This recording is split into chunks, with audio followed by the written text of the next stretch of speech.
Hi everyone, it's Heidi from flutterbyheidi.co.uk, back again with another project for you.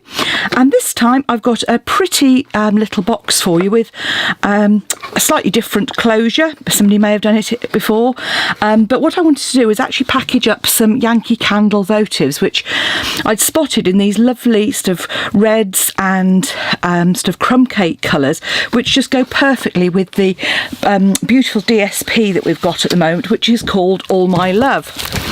So this is it here. Not an awful lot of it left actually, because I've been using it, but super pinks and lovely lipstick and some lovely colours, beautiful floral designs and some heart designs as well.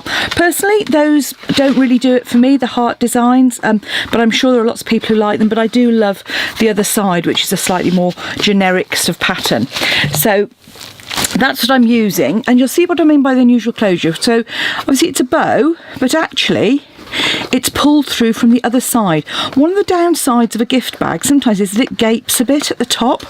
So what I've done is just punched a hole to thread that ribbon through, like so. You can see you've got this lovely return, and I've just punched a little bit either side as well, and you'll see in there it is a perfect size for those two Yankee candles. So that's what I'm making. I'll pop all that to one side and let's get started. So you're going to need a trimmer, and you're going to need a piece of 12 by 12 paper. And if you've got a design that has a kind of an orientation to it, like this one, you just need to make sure when you cut it that the shorter length is on the kind of on the side. So let me. So this is the way I want it to go. So I'm going to cut at 7 inches. Which hopefully you can just see at the top there. So just put that up to 7 inches and cut. So you'll see that my pattern is running horizontally, and then I'm going to cut now at 11 3/4. So for those in the UK, you could do this with cardstock, but obviously in America you'd need to use your 12 by 12. So first of all you're going to score your long edge at 3 3/4,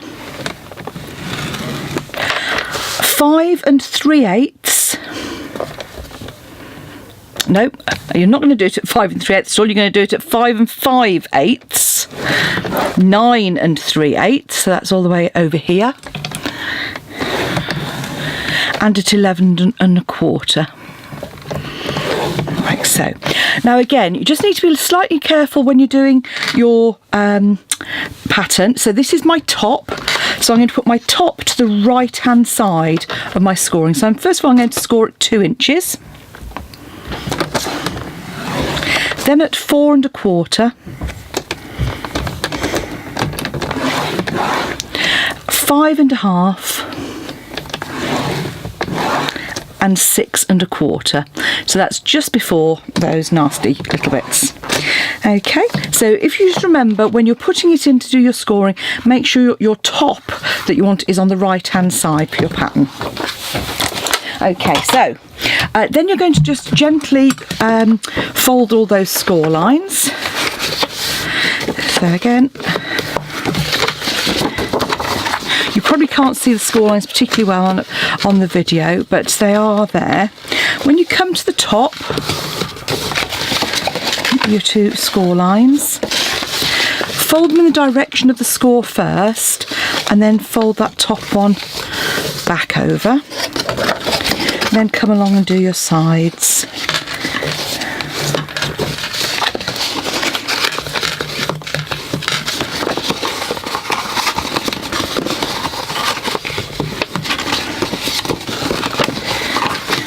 Like so.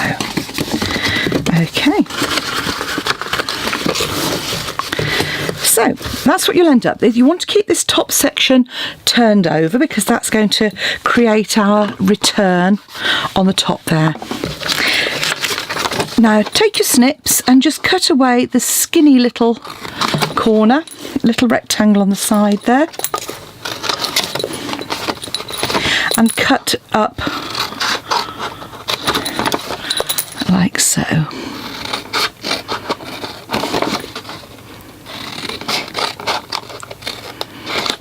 So you'll end up with your flaps, and then you're just going to take a notch out of those side ones. If you don't, it doesn't matter too much on this because it's DSP. You've got a little bit more to play with. And the other thing I'm going to do is just take a sliver out of that top section as well, where that's going to tuck in. Okay, so this is going to create our box, and that'll become the reverse. So we want to put our glue on this front flap here. Now, I'm going to use my red tape on this, and the reason is, although it's only paper, it is a 3D item, and also the candles themselves can be quite heavy, so you don't want the bottom of your box falling out, basically.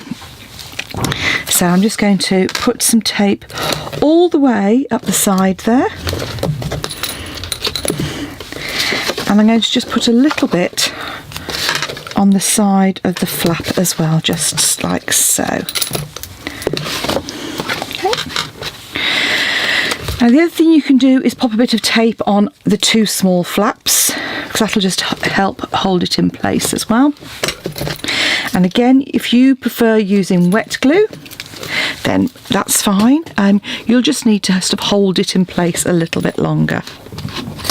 And I'm managing to pick up all sorts of bits of glue on there. Right, so now what we need to do is fold our box up. So it's a nice square box. So I'm going to fold my top piece over, and then fold this section over onto the top here, like so. And then I'm just going to tuck that little flap down as well, just to create a nice neat finish. Then you're going to do your flaps.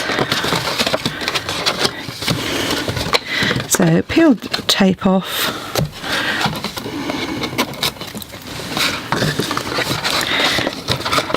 just make sure it's nice and square, so you're lining up the side with the edge of the box, and the same this way. And then for the top, you're just going to pinch this closed and just pop your finger in for that crease, there, like so. Just pinch it closed, and it'll find its own way. Okay. Now, you'll see once you pinch it together, that one's going to determine not to do it. There you go. It finds its own sort of way. You can score the diagonals on that if you want to, if that bothers you. Now I'm using a hole punch here. This one is a memory keepers one, so it does go through some quite strong layers. So I'm just putting it in so you can't actually see, but it's just halfway across, and then I punch down, and the same on this end as well. And because it's a big sort of powerful one, you won't be able to do this with a normal punch, so you just need to make sure you've got one of these sort of stronger punches like this, or a crocodile, and then come in at the centre as well. Now obviously you could measure that if you wanted to, and I'm just coming in the depth of my punch, so it's around right in the middle, to create a hole in the middle like so. I'm now going to pop my candles in, and then with my ribbon I've got about, I would say about 15 inches of ribbon. So roughly speaking, take the middle, and I'm just pinching it either side here, and coming around the back I'm feeding that through from the very back. Now you just might need to adjust your ribbon to make sure it doesn't fray either. I've just pulled a thread on the end of that ribbon, and you just feed it through from the back, and then before you make sure those are sort of reasonably even, again pull those through and just pinch them so that they fit into that little slot. And I just find this is a way, you know, you end up with a really pretty sort of top with that ribbon. And obviously you could use a narrow ribbon. I quite like this ribbon. And then and this is the one that coordinates with this paper as well. So this is actually a lovely lipstick one. And there's a narrow flirty flamingo one as well. So once you've done that, pull one piece of ribbon to the top and one to the bottom. Tie, and obviously you could leave it in a knot there, or just come round and create your bow. Bring that to the front of your tail.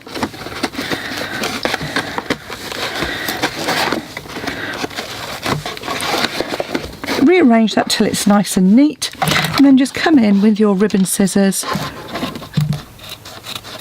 which I've obviously somebody has used on something else because they're not cutting as well as they do usually. There we go.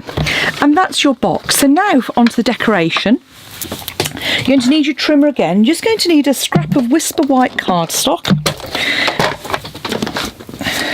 And you're going to cut a piece that is just 1.5 by 2.25 inches. So I'm just going to cut that to, hopefully you can see it, just to 1.5. Like so, by 2.25. And while I've got my trimmer out, I'm going to cut a piece of flirty flamingo as well, and I'm cutting that to 1 5/8 by 2 3/8. So there we go, like so. So I've got 2 small pieces of card, and I'm going to layer one above the other like so. And what I'm also going to do when I find it is bring in, which I'm not going to find, I've got a little scrap of my flirty flamingo. So this is a little bit that I just trimmed off the end. So all I'm going to do is use that to edge it as well. So I'll put that piece to one side. I'll grab my, okay, I haven't got my flirty flamingo. Oh, there's my flirty flamingo ink. New ink pads, press at the back, flip up.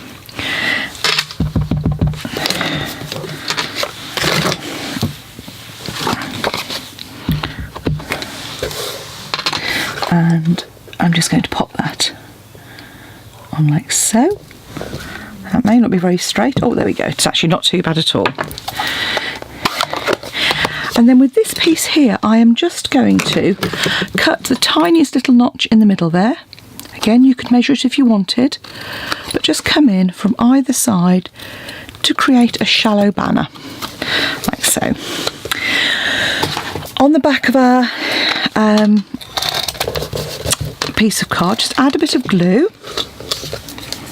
I'm using a tape runner and managing. That'll be covered up in a moment. I'm going to be covering up with a little piece, I think. There we go. Just add a bit. Trim it quite roughly, just to start off with. It's just a way of using up your scraps. Just trim that, like so.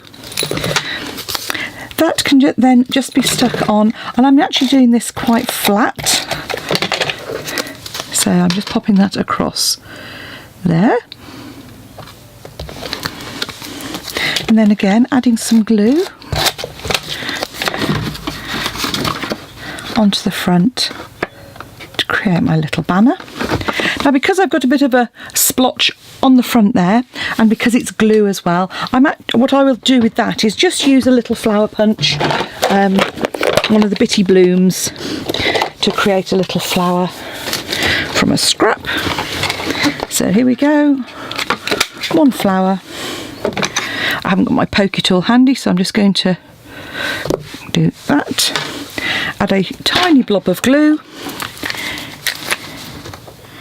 and then you could always add, which I haven't got to hand, but you could always add a rhinestone to the front there, which is what we've just finished off, or a little pearl. But that's one of the ways you can quickly cover up if you've got a little mistake on the front of your card, or you could obviously, with a small piece of card, you could just re-stamp it.